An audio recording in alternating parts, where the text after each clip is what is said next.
Professor M A റഹ്മാന്റെ മുഴുവൻ ജീവിക്കുന്നു എന്ന പുസ്തകത്തിന്റെ ഔപചാരികമായ സാധനമാണ് ഇവിടെ നടക്കുന്നത്. റഹ്മാന്റെ രചനകളെക്കുറിച്ച് ഒരു ചെറിയ കുറിപ്പ് ഈ പുസ്തകത്തിന്റെ ഔപചാരിക രൂപത്തിൽ എഴുതുവാൻ എനിക്ക് അവസരം ലഭിക്കുകയുണ്ടായത്. അതിൽ പറഞ്ഞ കാര്യങ്ങൾ ഞാനിവിടെ ആവർത്തിക്കുന്നില്ല.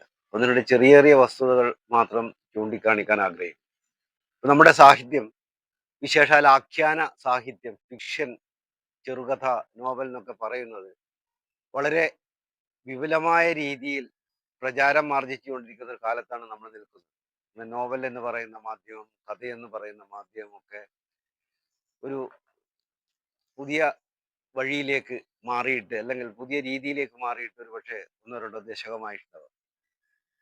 കേരളം എന്ന് പറയുന്ന ചെറിയ ഒരു പ്രദേശത്ത് കുറച്ച് ആളുകൾ മാത്രം, കുറച്ച് കോടി മനുഷ്യർ മാത്രം സംസാരിക്കുന്ന നമ്മുടെ ഭാഷ ഇന്ന് ലോകത്തിലെ മുഴുവൻ അനുഭവങ്ങളും അന്വേഷിച്ചു പോയി മലയാളത്തിൽ എത്തിക്കുന്ന വലിയൊരു ദൗത്യമാണ് നിർവഹിക്കുന്നത്. അപ്പൊ ഇങ്ങനെ നിർവഹിക്കുമ്പോഴും തദ്ദേശീയമായ അനുഭവങ്ങൾ പലപ്പോഴും വിഗണിക്കപ്പെടുകയോ വിസ്മരിക്കപ്പെടുകയോ അല്ലെങ്കിൽ പാർശ്വവൽക്കരിക്കപ്പെടുകയോ ചെയ്യുന്നു. ശ്രീ റഹ്മാനെ പോലുള്ള എഴുത്തുകാര് തങ്ങളുടെ പ്രദേശത്തോട്, തങ്ങളുടെ സാമുദായികമായ അനുഭവങ്ങളോട്, തങ്ങളുടെ ദേശത്തിന്റെ അനുഭവങ്ങളോട് നിതാന്തമായ അല്ലെങ്കിൽ നിരന്തരമായ കമ്മിറ്റ്മെന്റ് സൂക്ഷിക്കുകയും ദേശത്തിൻ്റെയും സമുദായത്തിൻ്റെയും ചുറ്റുമുള്ള മനുഷ്യരുടെയും ജീവിതങ്ങളിലെ സങ്കീർണതകൾ, അതിലെ അനുഭവങ്ങൾ, അതിൽ സംഭവിക്കുന്ന പരിണാമങ്ങളൊക്കെ തങ്ങളുടെ സാഹിത്യത്തിലേക്ക് അല്ലെങ്കിൽ എഴുത്തിലേക്ക് കൊണ്ടുവരികയും ചെയ്തു. അപ്പോൾ ആ അർത്ഥത്തിൽ ഒരു പ്രദേശത്തിന്റെ അനുഭവങ്ങളെയാണ് റഹ്മാൻ തൻ്റെ കഥകളിൽ ഏറെയും വളരെ കൂടുതലായി എഴുതിയിട്ടുള്ളത്. അതുകൊണ്ട് ഒരുപക്ഷെ ഉദുമയുടെയോ അല്ലെങ്കിൽ ഈ കണിയാളങ്കര എന്ന് പറയുന്ന പ്രദേശത്തിന്റെയോ ഒരു സോഷ്യൽ ഡോക്യുമെന്റേഷൻ എന്ന് പറയുന്ന രീതിയിൽ നമുക്ക് റഹ്മാന്റെ കഥകളെ കാണാവുന്നതാണ്. ഷെയ്ഖുപ്പാപ്പയെ കുറിച്ചുള്ള ഷെയ്ഖുപ്പാപ്പയുടെ കിണർ എന്ന് പറയുന്ന കഥ ഒരുപക്ഷെ മലയാളത്തിൽ ഈ കഴിഞ്ഞ 10-25 വർഷമായിട്ട് ആഗോളവൽക്കരണത്തിനെതിരെയും പുതിയ ഈ ഉദാരവൽക്കരണ സാമ്പത്തിക നയത്തിനെതിരെയൊക്കെ ഒരുപാട് സാഹിത്യകൃതികൾ ഉണ്ടായിട്ടുണ്ട്. പക്ഷെ ഈ കഥ എങ്ങനെയാണ് തദ്ദേശീയമായ ഒരു അറിവ്, തദ്ദേശീയമായ വിജ്ഞാനം എങ്ങനെയാണ് ഒരു ഒരു പ്രത്യേക ചരിത്ര ഘട്ടത്തിൽ ഉണർന്നു വരുന്നത് എന്നതിന് ഉദാഹരണമായിട്ട് എനിക്ക് ചൂണ്ടിക്കാണിക്കാൻ ആഗ്രഹമുണ്ട്. കാരണം നമ്മൾ എത്ര ആധുനികവൽക്കരണം നടന്നാലും, എത്ര ഗ്ലോബലൈസേഷൻ നടന്നു കഴിഞ്ഞാലും പലപ്പോഴും അറിവിന്റെ ചില ഉറവകൾ ഈ ഷെയ്ഖുപ്പാപ്പയുടെ കിണറുള്ള ഉറവ പോലെ തന്നെ നമുക്ക് തദ്ദേശീയമായി ജനിപ്പിച്ചെടുക്കാൻ കഴിയും എന്നുള്ള ഒരു പ്രത്യാശ കഥയിലുണ്ട്. ആ അർത്ഥത്തിൽ ഒരുപക്ഷെ ഗ്ലോബലൈസേഷൻ കാലത്തെക്കുറിച്ചുള്ള അല്ലെങ്കിൽ ആ കാലത്തിന്റെ ഒരു പ്രതിരോധം എന്ന് പറയുന്നത് ഞാൻ ആ കഥയിൽ കാണുന്നത്. അങ്ങനെ വായിച്ചിട്ടുണ്ടോ എന്ന് എനിക്കറിയില്ല. ഞാൻ അങ്ങനെ വായിക്കാനാണ് ആഗ്രഹിക്കുന്നത്. ഈ പുസ്തകം 24 അദ്ദേഹം എഴുതിയ 24 കഥകളും താരതമ്യേന ബൃഹത്തായ ഒരു നോവലിലെയും കൂടി ചേർന്നിട്ടുള്ള, ദലാൽ സ്ട്രീറ്റ് എന്നൊരു നോവലിലെയും കൂടി ചേർന്നിട്ടുള്ള ഒരു സമാഹൃത പുസ്തകമാണ്. മോഹൻരാജ് മാഷ് പറഞ്ഞതുപോലെ അതിൻ്റെ ആമുഖത്തിൽ അദ്ദേഹം അത് ചെറുകുറിപ്പ് എന്ന് പറഞ്ഞെങ്കിലും ദീർഘായ ആഴമേറിയ ഒരു പഠനം, സൂക്ഷ്മവും ആഴമേറിയതും ദീർഘവുമായ ഒരു പഠനം മോഹൻരാജ് മാഷ് ഇതിന്റെ ആമുഖമായിട്ട് ചേർത്തിട്ടുണ്ട്. ആ പഠനം വായിച്ചു തീർന്നപ്പോൾ വാസ്തവത്തിൽ മാഷ് പറഞ്ഞതിനപ്പുറം മറ്റെന്തെങ്കിലും പറയുക സാധ്യമാണ് എന്ന് എനിക്ക് തോന്നുന്നില്ല. മാഷ് പറഞ്ഞത് ആവർത്തിക്കുക എന്നുള്ളതല്ലാതെ, കാരണം അത്ര സൂക്ഷ്മമായി മാഷ് റഹ്മാൻ മാഷിന്റെ എഴുത്തിലൂടെ കടന്നുപോയിട്ടുണ്ട്. അപ്പം ഈ കഥകളുടെ ആഖ്യാനപരമായ സവിശേഷതകളും അതിന്റെ സാമൂഹ്യ രാഷ്ട്രീയ പ്രസക്തിയും, ഈ 2 തലങ്ങളിൽ നിന്ന് മോഹൻരാജ് മാഷ് റഹ്മാൻ മാഷിന്റെ കഥകളുടെ പ്രസക്തി അടയാളപ്പെടുത്തിയിട്ടുണ്ട് അതിന്റെ ആമുഖത്തിൽ. അതിനപ്പുറം ഇങ്ങനെ കടക്കും എന്നുള്ള കാര്യം നമുക്ക് ചർച്ചയിലൂടെ രൂപപ്പെടുത്തിയെടുക്കാൻ തോന്നും, മാഷ് കൂടി ഇവിടെ ഉള്ളതുകൊണ്ട്. അതല്ലാതെ പ്രാഥമികമായി മാഷ് പറഞ്ഞതിനപ്പുറത്തേക്ക് നമുക്കൊന്നും അങ്ങനെ കടക്കുക സാധ്യമല്ല എന്ന് തോന്നുന്നു. കാരണം ഒരുപക്ഷെ അത്രമേൽ അടുത്തറിയാവുന്ന 2 പേര് ആയതുകൊണ്ട് കൂടിയാവാം, അത്ര ആത്മബന്ധമുള്ള ആളുകൾ കൂടി ആയതുകൊണ്ടാവാം, അതിസൂക്ഷ്മമായി തന്നെയാണ് എനിക്ക് ആ പഠനം അനുഭവപ്പെട്ടിട്ടുള്ളത് എന്ന് പറയട്ടെ. എന്തായാലും അവിടെ മോഹൻരാജ് മാഷ് ഉപയോഗിക്കുന്ന ഒരു പ്രയോഗം, അത് ലിമിനൽ കോറിഡോർ, ഒരു അന്തരാള സ്ഥലിയാണ്, ഭാഷാപരമായ ഒരു അന്തരാള സ്ഥലിയാണ് റഹ്മാൻ മാഷിന്റെ എന്താ പറയാ, അദ്ദേഹം ജനിച്ചു വളർന്ന പ്രദേശം എന്നും ഈ സന്നിഗ്ധത, ഭാഷാപരമായ ഈ അന്തരാള സ്ഥലിയുടെ സന്നിഗ്ധത അദ്ദേഹത്തിന്റെ കഥകളുടെ കഥാനിർമ്മിതിയുടെ അടിസ്ഥാന രസക്കൂട്ടാണ് എന്നും അതാണ് അതിന്റെ പൊളിറ്റിക്സ് എന്നുള്ള മോഹൻരാജ മാഷിന്റെ നിരീക്ഷണത്തെ അതേപടി പിൻപറ്റിക്കൊണ്ട് തന്നെ സംസാരിക്കാനാണ് ഞാനും ആഗ്രഹിക്കുന്നത്. ഇവിടെ മാഷത് ആമുഖത്തിൽ പറയുകയും ചെയ്യുണ്ടായി, താൻ ജനിച്ചു വളർന്ന പ്രദേശത്തിന്റെയും ആ സമുദായത്തിന്റെയും സവിശേഷതകൾ അതിനകത്ത് കാണുന്നുണ്ട് എന്നുള്ളത്. മാഷ് പറഞ്ഞ അതേ വാക്കിനെ കുറച്ചുകൂടി വേറൊരു നിലയിൽ ഉപയോഗിക്കാൻ ഞാൻ ആഗ്രഹിക്കുന്നു. അത് വേണമെങ്കിൽ നമുക്ക് പറയാൻ പറ്റുന്ന ഒരു കാര്യം എന്താണെന്ന് വെച്ച് കഴിഞ്ഞ് കഴിഞ്ഞാൽ, ഒരു എത്നോഗ്രഫിക് റൈറ്റിംഗ് എന്ന് പറയുന്നത്, എത്നോഗ്രഫിക് രചന എന്നത് റഹ്മാൻ മാഷിന്റെ കൃതികളിലൂടെ കടന്നു പോകുമ്പോൾ നമുക്ക് കാണാൻ പറ്റുമെന്നാണ് എനിക്ക് പ്രാഥമികമായിട്ട് പറയാനുള്ളത്. ഈ ദേശത്തിന്റെ ഒരു എത്നോഗ്രഫിയെ രേഖപ്പെടുത്താനുള്ള ഒരു ശ്രമമായിട്ട് നമുക്കതിനെ കാണാമെന്ന് തോന്നുന്നു. ഞാൻ അതിലേക്ക് വരാം. അതിനു മുമ്പ് രണ്ടു മൂന്ന് കാര്യങ്ങൾ മാത്രമാണ് ജനറലി പറയാനുള്ളത്. ഒന്ന്, 70കളുടെ അവസാനത്തോടു കൂടിയാണ് അദ്ദേഹം കഥ എഴുത്ത് ആരംഭിച്ചത്. മോഹൻരാജ് മാഷ് അത് പറയുന്നുണ്ട്. ആധുനികതാ പ്രസ്ഥാന കേരളത്തില് എന്താ പറയാ കൊടികെട്ടി നിൽക്കുന്ന സമയത്താണ് റഹ്മാൻ മാഷ് എഴുതുന്നതെങ്കിലും ആധുനികതാ പ്രസ്ഥാനത്തിന്റെ പൊതു സവിശേഷതകളിലൊന്നും അദ്ദേഹം ഏർപ്പെട്ട് നിന്നിട്ടില്ല. അതിൽ നിന്ന് മാറിയിരിക്കുന്ന, പ്രസ്ഥാനത്തിൽ നിന്ന് മാറി നിൽക്കുന്ന, അല്ലെങ്കിൽ പ്രസ്ഥാനപരമായ സ്വഭാവത്തിൽ നിന്ന് മാറിക്കുന്നതായിരുന്നു അദ്ദേഹത്തിന്റെ എഴുത്ത് എന്ന് മോഹൻരാജ മാഷ് നിരീക്ഷിക്കുന്നുണ്ട്. ഇവിടെ വളരെ സുപ്രധാനമായ ഒരു കാര്യം ഓർക്കേണ്ട എന്താന്ന് വെച്ച് കഴിഞ്ഞ് കഴിഞ്ഞാല്, ഈ പ്രൊഫസർ ഇരുദയരാജൻ, ഒരുപക്ഷെ അദ്ദേഹം ആയിരിക്കാം ഇന്ത്യയിലെ മൈഗ്രേഷനെ കുറിച്ച്, ഡയസ്പൊറയെ കുറിച്ചിട്ട് ഏറ്റവും ആഴമേറിയ പഠനങ്ങൾ നടത്തിയിട്ടുള്ളത്. മുമ്പ് ഉണ്ടായിരുന്ന പ്രൊഫസർ കൂടിയാണ് അദ്ദേഹം. ഒരിക്കല് ഒരു സ്വകാര്യ സംഭാഷണത്തിൽ പറഞ്ഞൊരു കാര്യം പെട്ടെന്ന് ഓർക്കാനുള്ളത്, കേരളത്തിന് ആധുനിക കേരള നിർമ്മിതിയിൽ പ്രവർത്തിച്ച 3 എമ്മുകളെ കുറിച്ച് അദ്ദേഹം അങ്ങനെ പറഞ്ഞിട്ടുണ്ടായിരുന്നു. 3 എമ്മുകളാണ് കേരളം സൃഷ്ടിച്ചത് എന്ന് പറഞ്ഞു. അല്ല, ആദ്യത്തേത് മിഷണറി എന്നുള്ളതാണ്, രണ്ടാമത്തേത് മാർക്സിസം ആണ്, മൂന്നാമത്തേത് മൈഗ്രേഷനുമാണ്. മിഷണറി, മാർക്സിസം ആൻഡ് മൈഗ്രേഷൻ, ഇത് മൂന്നാണ് അദ്ദേഹം പറയുന്നത്. അതായത് നിലവിലുണ്ടായിരുന്ന മധ്യകാല കേരളത്തിൽ നിലവിലുണ്ടായിരുന്ന ഒരു ഫ്യൂഡൽ ഭൂവുടമ ബന്ധത്തെയും EMS ഒക്കെ വിളിക്കുന്ന ജാതിജന്മി നാടുവാഴിത്തം എന്ന് വിളിക്കാൻ പറ്റുന്ന ഒരു വ്യവസ്ഥയും അട്ടിമറിച്ചുകൊണ്ട് ഒരു ആധുനിക കേരളം സൃഷ്ടിക്കപ്പെടുന്നതിന് പുറകിൽ പ്രവർത്തിച്ച 3 പ്രധാനപ്പെട്ട ബലങ്ങൾ. ആദ്യത്തെ missionary, 2 Marxism, 3 migration. Irudayarajan sir പറഞ്ഞൊരു കാര്യം എന്താ വെച്ച് കഴിഞ്ഞാൽ, ഇതിൽ മിഷണറി, മാർക്സിസം എന്നീ 2 ഡൊമൈനെ കുറിച്ചിട്ടും ആഴമേറിയ സാമൂഹ്യ അന്വേഷണങ്ങളും അതിനെ സംബന്ധിച്ചിട്ടുള്ള ഫിക്ഷനും ധാരാളം മലയാളത്തിൽ ഇതിനകം രൂപപ്പെട്ട് കഴിഞ്ഞിട്ടുണ്ട്. ഫിക്ഷൻ എന്ന് പറയുന്നത് കേവലമായ കൽപ്പന എന്നുള്ള നിലയിൽ മാത്രമല്ല, മറിച്ച് മിഷണറി പ്രവർത്തനങ്ങൾ എങ്ങനെയൊക്കെയാണ് അടിമ മനുഷ്യരെ അല്ലെങ്കിൽ അടിമകളെ മനുഷ്യരാക്കി മാറ്റിയത് എന്നുള്ളതിന് മലയാള നോവലിൽ ധാരാളം ഉദാഹരണങ്ങൾ നമുക്ക് കാണാൻ പറ്റും. 19ാം നൂറ്റാണ്ടിന്റെ അവസാനം തന്നെ രൂപപ്പെട്ടു വന്ന മിഷണറി നോവലുകളിലൊക്കെ നമ്മൾ ഇത് കാണുന്നുണ്ട്. മാർക്സിസം എങ്ങനെയാണ് കേരളത്തിൽ പ്രവർത്തിച്ചത്, എങ്ങനെയാണ് കർഷക തൊഴിലാളി പ്രസ്ഥാനങ്ങൾ രൂപപ്പെട്ടു വന്നത്, അതെങ്ങനെയാണ് നിലവിലുണ്ടായിരുന്ന ജന്മി വ്യവസ്ഥക്കെതിരായ സമരമായി മാറിയത് എന്നുള്ളതിനെ സംബന്ധിച്ചും ഫിക്ഷനുകളുണ്ട്. മാത്രമല്ല ധാരാളം സാമൂഹ്യ പഠനങ്ങളും ഉണ്ട്. വളരെ ശ്രദ്ധേയമായ ഒരു ലാക്ക് എന്ന് പറയുന്നത്, ഈ 3 എമ്മിൽ വളരെ ശ്രദ്ധേയമായ ഒരു ലാക്ക് എന്ന് പറയുന്നത് ഈ മൈഗ്രേഷനെ സംബന്ധിച്ചിട്ടുള്ള ആലോചനകൾ നമുക്ക് താരതമ്യേന കുറവാണ് എന്നുള്ളതാണ്. കഴിഞ്ഞ ഒരു 10-20 വർഷമായിട്ടേ ഉള്ളൂ വേണമെങ്കിൽ പ്രവാസ പഠനം എന്ന് വിശേഷിപ്പിക്കാൻ പറ്റുന്ന ഒരു പഠന ശാഖ മലയാളത്തിൽ രൂപപ്പെട്ടു വന്നിട്ട്. അതിനു മുമ്പില്ല എന്ന് മാത്രമല്ല, ശ്രദ്ധേയമായ ഒരു കാര്യം എന്താണെന്ന് വെച്ച് കഴിഞ്ഞാൽ, ആധുനികതാ പ്രസ്ഥാനത്തിന്റെ ഘട്ടത്തിൽ 1970കളിൽ കേരളത്തിലെ മുഖ്യധാര എഴുത്തുകാർ ഒട്ടും അഭിസംബോധന ചെയ്യാതെ വിട്ട ഒരു പ്രമേയമാണ് വാസ്തവത്തിൽ പ്രവാസം എന്ന് പറയുന്നത്. 70കൾ കേരളത്തിന്റെ പ്രവാസ ചരിത്രത്തെ സംബന്ധിച്ച് നിർണായകമായ ഒരു സന്ധി നേരിടുന്ന ഘട്ടമാണ്. 70കളിലാണ് നമ്മൾ ഗൾഫ് പ്രവാസം ആരംഭിക്കുന്നത്. വേണമെങ്കിൽ മലയാളി പ്രവാസത്തിന്റെ ഒരു 3ാം ഘട്ടം എന്ന് വിശേഷിപ്പിക്കാം. 20ാം നൂറ്റാണ്ട് മുതൽ ആരംഭിക്കുന്ന മലയാളി പ്രവാസത്തിന്റെ ഒരു 3ാം ഘട്ടമായ ഗൾഫ് പ്രവാസം ആരംഭിക്കുന്നത് 1970കളിലാണ്. ഗൾഫ് പ്രവാസമാണ് ഒരർത്ഥത്തിൽ കേരളത്തിൽ നിലവിലുണ്ടായിരുന്ന ഭൂപരിഷ്കരണത്തിന് ശേഷവും നിലവിലുണ്ടായിരുന്ന ഫ്യൂഡൽ ഉൽപാദന വ്യവസ്ഥയുടെ അവസാനത്തെ അടിവേരും അർത്ഥത്.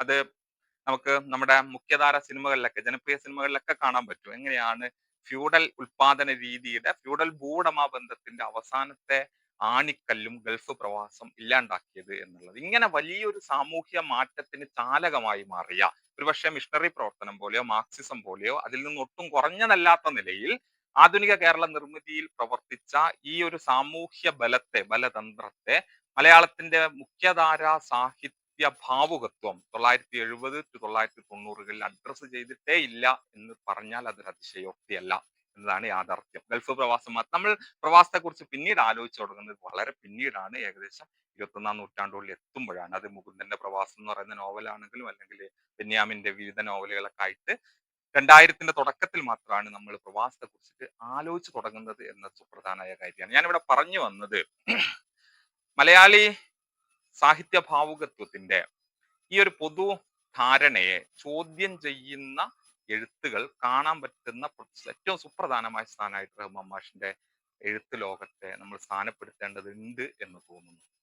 ഇപ്പോ 80കളിൽ അദ്ദേഹത്തിൻ്റെതായി പുറത്തു വന്ന അദ്ദേഹത്തിന്റെ ഒരു പക്ഷേ ഏറ്റവും പ്രധാനപ്പെട്ടത് എന്ന് നമ്മൾ കരുതുന്ന കഥ. അതിൽ വാസ്തവത്തിൽ കാസർഗോഡ് പോലെ ഒരു പ്രദേശത്ത് അല്ലെങ്കിൽ അദ്ദേഹത്തിന്റെ പ്രദേശത്ത് ഗൾഫ് പ്രവാസം സൃഷ്ടിച്ചെടുത്ത മാറ്റങ്ങൾ എന്തൊക്കെയാണ്, അത് ഏതൊക്കെ നിലയിലുള്ള സാമൂഹികമായ എന്താ പറയാ അനുരണനങ്ങളാണ്, സാമൂഹികമായ ചില ചലനങ്ങളാണ് ആ പ്രദേശത്ത് സൃഷ്ടിക്കുന്നത് എന്നുള്ളതിനെ സംബന്ധിച്ചിട്ടുള്ള ആലോചനകൾ അദ്ദേഹത്തിന്റെ ആ ആ കഥകളിൽ നമുക്ക് കാണാൻ പറ്റും എന്നുള്ളത് വളരെ പ്രധാനമാണ്. എന്ന് വെച്ച് കഴിഞ്ഞാൽ കേരളത്തിന്റെ മുഖ്യധാര സാഹിത്യ ഭാവുകത്വം ഏതോ നിലയിൽ സ്പർശിക്കാതെ വിട്ടുപോയ സ്ഥാനങ്ങളെ അടയാളപ്പെടുത്താൻ എം.എ. റഹ്മാന്റെ കഥകൾക്ക് കഴിഞ്ഞിട്ടുണ്ട് എന്നുള്ള ഒരൊറ്റ പോയിന്റ് മാത്രമാണ് ഞാൻ പറയാൻ വേണ്ടി ശ്രമിച്ചത്. അതിൽ ഏറ്റവും പ്രധാനമാണ് ഈ ഗൾഫ് പ്രവാസം എന്നുള്ളത്. മാത്രമല്ല, എന്തുകൊണ്ടാണ് റഹ്മാൻ മാഷിന്റെ ഈ പ്രവാസ അഭിസംബോധനകളുടെ പ്രസക്തി എന്നുള്ളത് അത് മോഹൻരാജ് മാഷ് പറയുന്നത് തന്നെയാണ് കേട്ടോ. ഞാൻ നേരത്തെ പറഞ്ഞ പോലെ മാഷ് പറയുന്നതിന് അപ്പുറത്തേക്കൊന്നും പറയാനും കൂടി ഇല്ല എന്നുള്ളത് ഓർക്കണം. അപ്പൊ മോഹൻരാജ് മാഷ് ഇവിടെ ചൂണ്ടിക്കാണിക്കുന്ന ഒരു കാര്യം എന്താന്ന് വെച്ച് കഴിഞ്ഞാല്, ഈ പുളിമുറിച്ച വളപ്പിൽ സൂപ്പി ഹാജി മകൻ പള്ളിക്കുഞ്ഞിയുടെ ആ കഥയാവട്ടെ, അല്ലെങ്കിൽ ഗൾഫ് പ്രവാസവുമായി ബന്ധപ്പെട്ട് എഴുതപ്പെട്ടിട്ടുള്ള മറ്റ് കഥകളാവട്ടെ, ദലാൽ സ്ട്രീറ്റ് പോലുള്ള നോവലുകളാവട്ടെ, അവിടെയൊക്കെ വാസ്തവത്തിൽ ഗൾഫ് ബൂം എന്ന് വിശേഷിപ്പിക്കാൻ പറ്റുന്ന പ്രവാസിയാവുക, അല്ലെങ്കിൽ മറുനാട്ടിൽ പോയി പണം സമ്പാദിക്കുക എന്നുള്ളത് ഒരു ട്രെൻഡായി മാറിയ ഘട്ടത്തിൽ അതിനെതിരെ ബദലായ ഒരു ജീവിത സാധ്യത ഉണ്ടോ, ഇവിടെ തന്നെ നിന്നുകൊണ്ട് എന്തെങ്കിലും ചെയ്യാൻ പറ്റുമോ എന്ന് ആലോചിച്ചിരുന്ന ഒരു യുവാക്കളുടെ ഒരു ബദൽ ജീവിതത്തിന്റെ മാതൃകകളാണ് ഇതിൽ കാണുന്നത് എന്ന് മോഹൻരാജ് മാഷ് പറയുന്നുണ്ട്. അതായത് എന്താ പറയാ, ഒഴുക്കിനനുസരിച്ച് നീങ്ങുകയല്ല, മറിച്ച് എല്ലാവരും നാട് വിട്ടുപോയി മറുനാട്ടിൽ പോയി പ്രവാസികളായി എങ്ങനെയെങ്കിലും പണം സമ്പാദിക്കുക എന്നുള്ള ഒരു മുഖ്യധാരയുടെ സ്വഭാവത്തിൽ നിന്ന് ഭിന്നമായി ഒരു ബദൽ ജീവിതത്തെ കുറിച്ചിട്ട് ആലോചിക്കുകയാണ്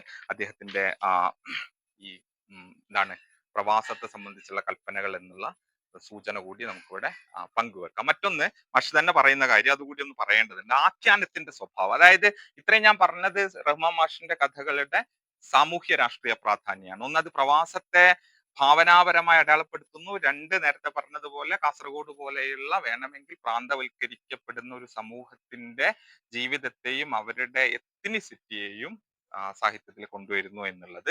മറുഭാഗത്ത് അതിന്റെ ആഖ്യാനപരമായ സൗന്ദര്യാത്മകമായ സവിശേഷത മാഷ് പറയുന്നത്, അത് ഒരു ഭാഗത്ത് പ്രാചീനമായ മതാത്മകമായ ഒരു അന്തരീക്ഷം നിർത്തുന്നു, പ്രാചീനമായ അനുഭവ ശകലങ്ങൾ ഒത്തുചേർന്ന ഒരു മാന്ത്രികതയുടെ ഒരു സ്വഭാവം ഒരു ഭാഗത്ത് നിലനിർത്തുന്നു, മറുഭാഗത്താവട്ടെ ബാല്യത്തിന്റെയോ കൗമാര യൗവനങ്ങളുടെയോ ആധുനികാനുഭവത്തിന്റെ മറ്റൊരു ഉപാധിയും. ഇങ്ങനെ ഇരുപാതികൾ ചേർന്നതാണ് മാഷിന്റെ കഥാലോകം എന്ന് മോഹൻരാജ് മാഷ് നിരീക്ഷിക്കുന്നുണ്ട്. ഒരു ഭാഗത്ത് അതൊരു മാന്ത്രികതയുടേതായിട്ടുള്ള, വേണമെങ്കിൽ ഒരു സർറിയൽ എന്ന് പോലും വിശേഷിപ്പിക്കാൻ പറ്റുന്ന നിലയിലുള്ള ഒരു പരിസരം, മറുഭാഗത്ത് വളരെ ആധുനികമായ അനുഭവം, അത് ബാല്യത്തിലെ അനുഭവമാവാം കൗമാരത്തിലെ അനുഭവമാവാം, ഇവ രണ്ടും കൂടി ചേരുകയാണ്. അതായത് തന്റെ ജീവിതാനുഭവം, തന്റെ ബാല്യ കൗമാര അനുഭവം ഒരു ഭാഗത്തും, മറുഭാഗത്ത് നാട്ടുപുരാവൃത്തങ്ങൾ സൃഷ്ടിച്ചെടുക്കുന്ന ഒരു തരം മാന്ത്രികതയും, ഇവ തമ്മിലുള്ള ഒരു യോജിപ്പിലാണ്, അല്ലെങ്കിൽ ഇവ തമ്മിൽ ചേരുന്നതാണ് മാഷിന്റെ കഥ എന്നുള്ള മോഹൻരാജ് മാഷിന്റെ നിരീക്ഷണം കൂടി ഞാനിവിടെ പങ്കുവെക്കട്ടെ. അതായത് ഒരു തരം എന്താ പറയാ, മലയാളത്തിൽ അങ്ങനെ നമുക്ക് കണ്ടു പരിചിതമല്ലാത്ത ഒരു ആഖ്യാന സ്വഭാവം, ആഖ്യാന രീതി കൂടി അദ്ദേഹത്തിനുണ്ട് എന്നർത്ഥം. എന്തായാലും കഥയ്ക്ക് അകത്തേക്ക് പോവാണ്. 2-3 കഥകളെ കുറിച്ചാണ് ഞാൻ പ്രധാനമായിട്ടും പറയാൻ വേണ്ടിയിട്ട് ഉദ്ദേശിക്കുന്നത്. അതിൽ ആദ്യത്തേത് നമ്മളെല്ലാം ഏറെ വട്ടം വായിച്ചിട്ടുള്ള, ഇതിനകം ഇവിടെ സൂചിപ്പിച്ച പുളിമുറച്ച വളപ്പിൽ സൂപ്പി ഹാജി മകൻ ജനാബ് പള്ളിക്കുഞ്ഞി എം.എ. ആന്ത്രപ്പോളജി എന്ന കഥയാണ്. അപ്പൊ ഈ കഥയില് ശ്രദ്ധിക്കേണ്ട ഒരു കാര്യം എന്താന്ന് വെച്ച് കഴിഞ്ഞാല്, ഇതിൽ ആഖ്യാതാവ്, ഇത് മാഷിന്റെ ഈ കഥയെ മുൻനിർത്തിയിട്ട് മാഷിന്റെ കഥയുടെ ഒരു പൊതു സ്വഭാവത്തെ സൂചിപ്പിക്കാൻ വേണ്ടിയിട്ടാണ്. ഇതിൽ ആഖ്യാതാവ് എങ്ങനെയാണ്, അല്ലെങ്കിൽ ആഖ്യാതാവിന്റെ നോട്ടം, അയാളുടെ എന്താ പറയാ കൺവഴി എവിടെ നിന്നാണ് എന്ന് നമ്മൾ നോക്കുകയാണ് എങ്കിൽ, ഈ കഥയിൽ ഒരിടത്ത് എഴുത്തുകാരൻ സൂചിപ്പിക്കുന്നു, പള്ളിക്കുഞ്ഞിയുടെ ചരിത്രം വിചാരിച്ചതുപോലെ അവന് സീറ്റ് കിട്ടി, പിന്നെ കുറെ കാലത്തേക്ക് പള്ളിക്കുഞ്ഞിയുടെ ചരിത്രം അജ്ഞാതമായി കിടന്നു. അവിടെ നിന്ന് അവൻ ഏതോ സുഹൃത്തിന് എഴുതിയ കത്തിന്റെ പകർപ്പ് മാത്രമേ ഈ ചരിത്രകാരൻ അവലംബമായുള്ളൂ, അത് പ്രകാരം സംഗ്രഹിക്കാം എന്ന് പറഞ്ഞിട്ട് പള്ളിക്കുഞ്ഞിയുടെ ജീവിതം പറയുമ്പോൾ എഴുത്തുകാരൻ സ്വയമേവ വിശേഷിപ്പിക്കുന്നത് ചരിത്രകാരൻ എന്നൊരു പ്രയോഗമാണ്. ഇത് പ്രധാനമാണ് എന്നുള്ളതാണ് എനിക്ക് പ്രാഥമികമായി ചൂണ്ടിക്കാണിക്കാനുള്ളത്. താനൊരു കഥാകാരനാണ് എന്നോ, താനൊരു കൽപ്പിത കഥ പറയാണ് എന്നോ അല്ല ഇതിലെ കഥാകൃത്ത് പറയുന്നത്. മറിച്ച് ഞാനൊരു ചരിത്രം പറയാണ്, ചരിത്രകാരനാണ്. ഇത് നമ്മൾ ഇതിനു മുമ്പ് കേട്ടിട്ടുണ്ട്, നമ്മൾ ബഷീറിൽ കേൾക്കുന്നുണ്ട്. ഇത് ബഷീർ പറയുന്നുണ്ട്, ഈ ചോദ്യങ്ങൾ 100 വട്ടം ഈ വിനീതനായ ചരിത്രകാരൻ അവരോട് ചോദിച്ചിട്ടുള്ളതാണ്. ഒടുവിൽ അവർ തെളിവുകൾ നിരത്തി വിശദമായി പറഞ്ഞു തന്നു. പൊതുജനങ്ങളുടെ അറിവിലേക്ക് ഇതിവിടെ സംഗ്രഹിക്കാം എന്ന് പറഞ്ഞ് ബഷീർ സ്വയമേവ താൻ ഒരു വിനീതനായ ചരിത്രകാരനാണ്, ഹംബിൾ ഹിസ്റ്റോറിയൻ ആണ് എന്ന് പറയുന്നത് പോലെ തന്നെ റഹ്മാൻ മാഷും പറയുന്നു താൻ പറയുന്നത് ചരിത്രമാണ് എന്ന് പറയുമ്പോൾ അവിടെ അർത്ഥാക്കുന്നത് ഇത് കേവലമായ കഥയല്ല, കേവലമായ ഭാവനയല്ല, കേവലമായി തന്റെ താൻ സൃഷ്ടിച്ചെടുത്തിട്ടുള്ള ഒരു ക്രിയേറ്റീവ് ലോകമല്ല, മറിച്ച് ഇതൊരു ചരിത്രം തന്നെയാണ്. ചരിത്രം തന്നെയാണ്. അഥവാ കേരളത്തിന്റെ മുഖ്യധാര ചരിത്രത്തിന് അടയാളപ്പെടുത്താൻ കഴിയാത്ത ചില ജീവിതങ്ങളെയോ ചില അനുഭവങ്ങളെയോ താൻ കഥയിലൂടെ കൊണ്ടുവരാണ്. ബഷീർ വാസ്തവത്തിൽ ചെയ്തത് ഇതാണ്. ബഷീറിനെ കുറിച്ച് ഞാൻ ഇവിടെ സംസാരിക്കുന്നത് അനൗചിത്യാവും, കാരണം ബഷീറിനെ സംബന്ധിച്ച് ഏറ്റവും ആഴമേറിയ പഠനം നടത്തിയിട്ടുള്ള ഒരാൾ നമ്മളെ കൂടെ ഇരിക്കെ ഞാൻ ബഷീറിനെ കുറിച്ച് സംസാരിക്കുന്ന അനൗചിത്യാണ്. എങ്കിൽ കൂടി പറയട്ടെ, ബഷീർ കഥകൾ ചെയ്തത്, അല്ലെങ്കിൽ ബഷീറിന്റെ പ്രധാനമായിട്ടും ബഷീറിന്റെ സ്ഥലം കഥകൾ ചെയ്തത് നമ്മുടെ ചരിത്ര ബോധത്തിന് ഉൾക്കൊള്ളാൻ കഴിയാതെ പോയ ജീവിതങ്ങളെ ചരിത്രത്തിലേക്ക് കൊണ്ടുവരികയാണ് എന്ന് പലരും നിരീക്ഷിച്ചിട്ടുണ്ട്. ഇപ്പോ ആധുനികതയുടെ ഓരങ്ങളിലായിപ്പോയിട്ടുള്ള മനുഷ്യരെ കുറിച്ചിട്ടാണ് ബഷീറിന്റെ സ്ഥലം കഥകൾ സംസാരിക്കുന്നത് എന്ന് നമുക്കറിയാം. എന്നതുപോലെ കേരളത്തിന്റെ ചരിത്രത്തിന് ഉൾക്കൊള്ളാൻ പോവാതെ കഴിഞ്ഞ കാസർഗോഡിലെ മനുഷ്യരുടെ ജീവിതമാണ് വാസ്തവത്തിൽ റഹ്മാൻ മാഷ് പറയുന്നത്. അതുകൊണ്ട് തന്നെ ആയിരിക്കണം അദ്ദേഹം അതിനെ ചരിത്രം എന്ന് വിശേഷിപ്പിക്കാൻ വേണ്ടി മെനക്കെടുകയും ചെയ്യുന്നത്. അത് കേവലമായ ഒരു വിശേഷണമാണ് എന്ന് ഞാൻ കരുതുന്നേ ഇല്ല, മറിച്ച് അത് കേരള ചരിത്രത്തിന് ഉൾക്കൊള്ളാൻ കഴിയാതെ പോയ ജീവിതങ്ങളെ ഉൾക്കൊള്ളാനുള്ള ശ്രമമാണ്. മുഖ്യധാര ചരിത്രത്തിന്റെ ഒരു പ്രധാന സവിശേഷത പെട്ടെന്ന് ഞാൻ ഓർക്കുന്നത് KT രാമോഹൻ എഡിറ്ററായിട്ട്, ഒരുപക്ഷെ മാഷിനൊക്കെ അറിയുമായിരിക്കും, KT രാമോഹൻ എഡിറ്ററായിട്ട് 90കളുടെ അവസാനം പുറത്തു വന്ന കേരള പഠനങ്ങൾ എന്നൊരു ജേണലിൽ കാസർഗോഡിന്റെ ചരിത്രവുമായി ബന്ധപ്പെട്ടുകൊണ്ട് ഒരു വലിയ ഡിബേറ്റ് നടക്കണ്ടായി. ഒരു ഭാഗത്ത് MGS നാരായണനും കേശവൻ വെളുത്താട്ടും ഒക്കെ ഒരു ഭാഗത്തും, മറുഭാഗത്ത് രാഘവ മാഷും C ബാലമാഷും ഒക്കെയാണ് എൻ്റെ ഓർമ്മ, മുമ്പ് വായിച്ചതാണ്. അപ്പോൾ ആ ഡിബേറ്റിനകത്ത് കാസർഗോഡ് എന്നുള്ള ചരിത്രകാരന്മാർ പറയാൻ ശ്രമിച്ച ഒരു കാര്യം എന്താന്ന് വെച്ച് കഴിഞ്ഞാൽ, കേരള ചരിത്രത്തിനകത്ത് കാസർഗോഡിന്റെ ചരിത്രത്തിന് ഇടമില്ല എന്നൊരു പൊസിഷനാണ് അവർ പറയുന്നത്. തുളുനാടിന്റെ ചരിത്രം കേരള ചരിത്രത്തിനകത്ത് ഇതുവരെ കടന്നു വന്നിട്ടില്ല. തുളുനാടിന്റെ ചരിത്രം കേരള ചരിത്രം വിശദീകരിക്കുന്ന രീതിശാസ്ത്രങ്ങൾ കൊണ്ട് വിശദീകരിക്കാൻ സാധ്യമല്ല. മറ്റൊരു നിലയിൽ നമ്മൾ അത് ചർച്ച ചെയ്യേണ്ടതുണ്ട് എന്നൊരു ഡിബേറ്റ് 90കളുടെ അവസാനം രൂപപ്പെട്ടു വരുന്നുണ്ട്. ആ സമയത്ത് രാജൻകുരു കേശവൻ വെളുത്താട്ട് മാഷ് ഈ കാസർഗോഡ് പ്രത്യേകിച്ചും തുളുനാട് പ്രദേശങ്ങളെ വിശേഷിപ്പിക്കുന്ന ഒരു പ്രദേശം, അതൊരു മങ്ങൂഴ ചരിത്രമാണ് അവിടെ ഉള്ളത്, ഇരുട്ടിലും വെളിച്ചത്തിനും ഇടയിലുള്ള ഒരു ചരിത്രമാണുള്ളത് സൂചിപ്പിക്കുന്നത് കൂടി ഞാൻ ഓർക്കുകയാണ്. അപ്പൊ പറഞ്ഞു വന്നതിന്റെ ഒരു കാര്യം എന്താന്ന് വെച്ച് കഴിഞ്ഞാൽ, കേരള ചരിത്രത്തിൽ അല്ലെങ്കിൽ കേരളം എന്ന ബോധത്തിനകത്ത് അത്ര പ്രകടമല്ലാത്ത ഒരു ജീവിതമോ ചരിത്രമോ ആണ് കാസർഗോഡിനുള്ളത്. അതുകൊണ്ട് തന്നെ മാഷ് ചെയ്യുന്ന ഒരു കാര്യം എന്താന്ന് വെച്ച് കഴിഞ്ഞാല്, ഞാൻ നേരത്തെ പറഞ്ഞതുപോലെ തന്റെ പ്രദേശത്തിന്റെ വംശീയമായ എത്നിക് ആയിട്ടുള്ള അതിന്റെ എത്നോഗ്രഫിക്കൽ ഹിസ്റ്ററി എഴുതുന്നു. അതിനുവേണ്ടി അദ്ദേഹം ചരിത്ര രചനയുടെ, ചരിത്ര പ്രബന്ധ രചനയുടെ രീതിശാസ്ത്രത്തിന് പകരം അദ്ദേഹം കഥയുടെ ഒരു രീതിശാസ്ത്രം സ്വീകരിക്കുന്നു. ഇങ്ങനെ സൂചിപ്പിക്കാനാണ് ഞാൻ ആഗ്രഹിക്കുന്നത്. അദ്ദേഹം എഴുതുന്നത് എത്നോഗ്രഫിക് ഹിസ്റ്ററിയാണ്, അത് പക്ഷേ ചരിത്ര പ്രബന്ധത്തിന്റെ ഒരു രീതിശാസ്ത്രത്തിലല്ല, കഥയുടെ രീതിശാസ്ത്രത്തിലാണ് എന്ന് കരുതാൻ ഞാൻ ആഗ്രഹിക്കുന്നു. അതുകൊണ്ടായിരിക്കാം താൻ ഇവിടെ ഒരു ചരിത്രമാണ് പറയുന്നത് എന്നും ഈ ജനാബ് പള്ളിക്കുഞ്ഞി എമ്മയുടെ ജീവിതത്തെ ചരിത്രം എന്നുള്ള നിലയിൽ അവതരിപ്പിക്കാൻ താൻ മുതിരുകയും ചെയ്യുന്നത് എന്നും അദ്ദേഹം പറയുന്നത് ഞാൻ കരുതുന്നു. എന്ന് മാത്രമല്ല, ആ കഥ തുടങ്ങുമ്പോൾ നമ്മൾ കാണുന്നത് പണത്തിന് വേണ്ടി മനുഷ്യർ 7 കടലും താണ്ടി പോകാൻ മടിക്കാത്ത ഇക്കാലത്ത് പുളിമുറിച്ച വളപ്പിൽ സൂപ്പി ഹാജി മകൻ ജനാബ് പള്ളിക്കുഞ്ഞി എമ്മ അവരുടെ കഥ വളരെ അത്ഭുതാവഹവും അതേസമയം പണത്തിന് വേണ്ടി അക്കരെ കടക്കുന്നവരെ ഇരുത്തി ചിന്തിപ്പിക്കുന്നതുമാണ് എന്ന് പറയുന്ന വാചകം ഒട്ടുമേ കഥാപരമല്ല. അതൊരു കഥയുടെ തുടക്കമായിട്ട് നമുക്ക് കാണുക വയ്യ, മറിച്ച് ഒരു പ്രബന്ധത്തെ, കഥ മീൻസ് സോക്കോൾഡ് സാഹിത്യത്തിന്റെ, സോക്കോൾഡ് കഥയുടെ കഥാരംഭമേ അല്ല, മറിച്ച് വളരെ എന്താ പറയാ ഒരു സാമൂഹ്യശാസ്ത്ര പ്രബന്ധമൊക്കെ തുടങ്ങുന്നത് പോലെ തുടങ്ങുന്ന, അതായത് നമ്മുടെ മുഖ്യധാര കഥയുടെ സ്വഭാവമോ അതിന്റെ ലാവണ്യമോ ഒന്നുമല്ല റഹ്മാൻ മാഷിന്റെ കഥകൾക്കുള്ളത്. അവ മാഷ് തന്നെ അത് വേറൊരു നിലയിൽ സൂചിപ്പിക്കുന്നുണ്ട്. അവയെ ഞാൻ വേണമെങ്കിൽ മറ്റൊരു നിലയിൽ പറയുകയാണെങ്കിൽ ഒരു പ്രതിസാഹിത്യം എന്നുള്ള നിലയിൽ, ഒരു ആന്റി ലിറ്ററേച്ചർ എന്നുള്ള നിലയിലാണ് അവ നിലകൊള്ളുന്നത് എന്ന് സൂചിപ്പിക്കാൻ ഞാൻ മുതിരുന്നു. അതോടൊപ്പം ചൂണ്ടിക്കാണിക്കേണ്ട മറ്റൊന്ന് രണ്ട് കാര്യങ്ങൾ, അത് ഈ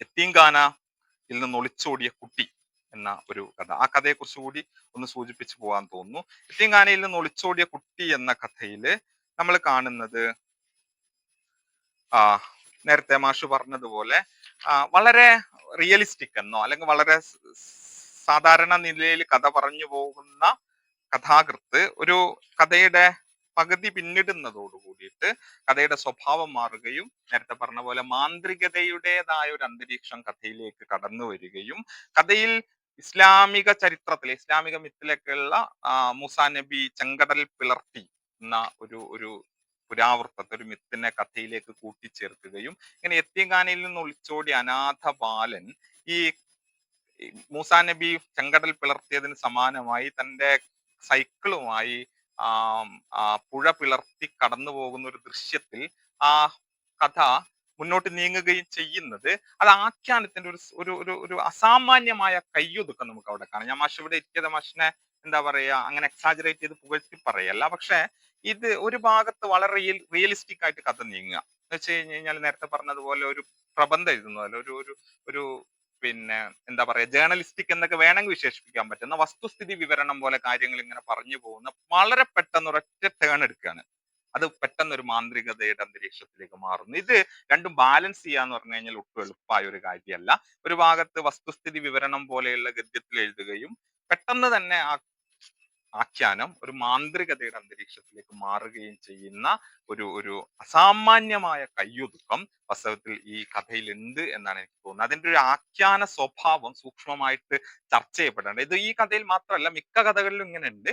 ഒരു ഭാഗത്ത് വളരെ ജനറലായ ഒരു ഭാഷയിലൂടെ പറഞ്ഞു പോയിട്ട് പെട്ടെന്ന് അതിന്റെ അതിന്റെ എന്താ പറയാ അതിന് അന്തരീക്ഷം മാറുക മാന്ത്രികതയിലേക്കോ മായികതയിലേക്കോ വേണമെങ്കിൽ ഒരു ഒരു ഒരു എന്താ പറയാ ഒരു സർറിയലിസ്റ്റിക് ആയിട്ടുള്ള ഒരു സ്വഭാവത്തിലേക്ക് നീങ്ങുന്ന ഘടന കൂടി നമ്മൾ കാണേണ്ടതുണ്ട് എന്ന് തോന്നുന്നു. മൂന്നാമത്തെ ഒരു കാര്യം പറയാനുള്ളത് അത് ഈ പുസ്തകത്തിലൂടെ ഉൾപ്പെടുത്തിയിട്ടുള്ള ദലാൽ സ്ട്രീറ്റ് എന്ന് പറയുന്ന താരതമ്യേന വലിയ ഒരു നോവലിനെ മുൻനിർത്തിയിട്ടാണ്. അതുകൂടി സൂചിപ്പിക്കാൻ തോന്നുന്നു. കാരണം ഇതിന്റെ സ്വഭാവം, ഇതിലെ കഥകളുടെ സ്വഭാവം വളരെ സവിശേഷമാണ്. ചില കഥകൾ ഒറ്റ പേജ് മാത്രമുള്ള കഥകളുണ്ട്. ഉദാഹരണത്തിന് കൽത്തൊട്ടി മൃഗവും എന്നൊക്കെ പറയുന്ന കഥയൊക്കെ വളരെ ചെറുതാണ്, മിനിക്കഥ എന്ന് പോലും വിശേഷിപ്പിക്കാൻ പറ്റുന്ന വലിപ്പാണ് ഉള്ളൂ. മറ്റേതാവട്ടെ ദലാൽ സ്ട്രീറ്റ് എന്ന് പറയുന്ന കഥ അത് കഥയല്ല നോവലിയാണെന്നാണ് അദ്ദേഹം വിശേഷിപ്പിക്കുന്നത്.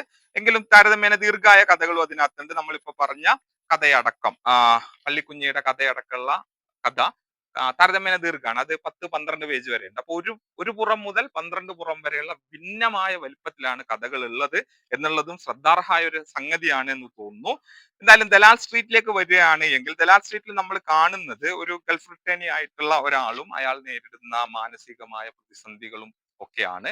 എന്തായാലും കൺസ്യൂമറിസത്തിന്റെ കാലത്ത് ഈ കഥ നടക്കുന്നത് 2000ത്തിന്റെ തുടക്കത്തിലോ 90കളുടെ അവസാനമോ ആയിരിക്കും. 2000 തുടക്കത്തിലായിരിക്കും എന്നാണ് ഞാൻ പ്രതീക്ഷിക്കുന്നത്, 90കളുടെ അവസാനോ. എന്തായാലും കൺസ്യൂമറിസത്തിന്റെ കാലത്ത് തങ്ങളുടെ കയ്യിൽ നിന്ന് കൈമോശം വന്നു പോകുന്ന ജീവിത മൂല്യങ്ങളെ സംബന്ധിച്ചുള്ള ഒരു വിമർശനം ഒരു ഭാഗത്ത് അതിലുണ്ട്. മറുഭാഗത്ത് ഗൾഫിൽ നിന്ന് പ്രവാസ ജീവിതം നയിച്ച് തിരികെ എത്തുന്നവർ നാട്ടിൽ നേരിടുന്ന ചില മാനസിക പ്രതിസന്ധികളോ സാമൂഹികമായ സംഘർഷങ്ങളോ മറുഭാഗത്തും ഉണ്ട്. കൺസ്യൂമറിസത്തിന്റെ കാലത്ത്, പ്രത്യേകിച്ച് ആഗോളവൽക്കരണത്തിന്റെ കാലത്ത്, മഷദ് ഇവിടെ സൂചിപ്പിച്ചു ഗ്ലോബലൈസേഷൻ എന്താ ചെയ്യുന്നത് എന്നുള്ളത്. ഇപ്പൊ ഗ്ലോബലൈസേഷന്റെ കാലത്ത് എല്ലാം തന്നെ ഉപകരണവാദപരമായി മാറിത്തീരുന്ന ഒരു കാലത്ത് എന്താണ് ബന്ധങ്ങൾക്ക് സംഭവിക്കുന്നത്, എന്താണ് ജീവിതത്തിന് സംഭവിക്കുന്നത് എന്നതിനെ സംബന്ധിച്ചുള്ള ഒരു വിമർശനം ഒരു ഭാഗത്ത് നമുക്കതിൽ കാണാൻ പറ്റും. അത് ഈ കാസർഗോഡ് അല്ലെങ്കിൽ ഗൾഫ് ജീവിതം തുടങ്ങിയ പ്രവാസ ജീവിതം തുടങ്ങിയ സൂക്ഷ്മതകളിലല്ല, മറിച്ച് കേരളത്തിന്റെ തന്നെ സ്ഥൂലതയിൽ നിൽക്കുന്നതാണ്. എന്താണ് കൺസ്യൂമറിസത്തിന്റെയും ആഗോളവൽക്കരണത്തിന്റെയും ഭാഗമായി കേരളത്തിന്റെ ജീവിതത്തിന് സംഭവിക്കുന്നത് എന്നുള്ളതിനെ സംബന്ധിച്ചിട്ടുള്ള ഒരു പുനർവിചാരണയാണ്. അതൊരു തരം തിരിഞ്ഞു നോട്ടാണ്. അതെന്ത് ബന്ധങ്ങൾക്ക് എന്ത് സംഭവിക്കുന്നു, ജീവിതത്തിന് എന്ത് സംഭവിക്കുന്നു, കുടുംബത്തിന് എന്ത് സംഭവിക്കുന്നു തുടങ്ങിയ കാര്യങ്ങളിലേക്കുള്ള ഒരു നോട്ടം. എന്തായാലും എനിക്ക് അവിടെ വളരെ കൗതുകമായിട്ട് തോന്നിയ ഒരു കാര്യം എന്താന്ന് വെച്ച് കഴിഞ്ഞ് കഴിഞ്ഞാല് ഈ ഇതിലെ വക്താവ് അദ്ദേഹത്തിന്റെ രണ്ട് കാര്യമാണ്. ഒന്ന്, ടി വി കാണുന്നതിനെ കുറിച്ചിട്ട് സൂചിപ്പിക്കുന്നു. എല്ലാവരും ടി വിയിൽ കണ്ണു നട്ടിരിക്കുകയാണ്. പ്രത്യേക ശരീരം അനങ്ങാത്തത് കൊണ്ട് ഓരോരുത്തരും വ്യായാമത്തിന്റെ നവീന രീതികൾക്കായി ടി വിയിൽ കണ്ണും നട്ടിരിക്കുന്നു. അങ്ങനെയാണ് മുഖവ്യായാമമാണ് ഏറ്റവും അനായാസമായ പണി എന്ന് എല്ലാവരും പഠിച്ചത്. അതുകൊണ്ട് എല്ലാവരും ഒരേ താളത്തിൽ ഒരേ ശ്വാസത്തിൽ ചൂയിങ് ഗം ചവച്ചുകൊണ്ട് ടി വി കാണുന്നു. NCC പരേഡിൽ ചിട്ടപ്പെടുത്തിയ ചലനങ്ങളുമായി നീങ്ങുന്ന കേഡറ്റുകളെ പോലെ.